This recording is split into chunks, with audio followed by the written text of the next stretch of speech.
ప్రియ శ్రోతలు, బాగున్నారా?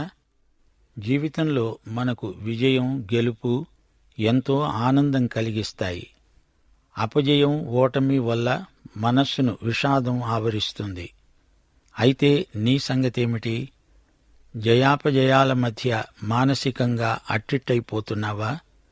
విజయం అనే దానికి అసలు నిర్వచనమేమిటి? విజయానికి కొలతబద్ద ఏదైనా ఉందా? అధికారం, ఐశ్వర్యం, పదవి, అంతస్తు ఇవేవీ విజయానికి కొలమానం కావు. భౌతికమైన ఆస్తిపాస్తులు, మంచి ఆదాయం మొదలైనవి మంచివారికి, చెడ్డవారికి కూడా సమృద్ధిగా ఉండవచ్చు. దేవుని బిడ్డలకు విజయం దేవునికి విధేయులైనప్పుడే ప్రాప్తిస్తుంది. 2 దినవృత్తాంతములు 26వ అధ్యాయం 5వ వచనం, ఉజ్జియా యెహోవాను ఆశ్రయించినంతకాలము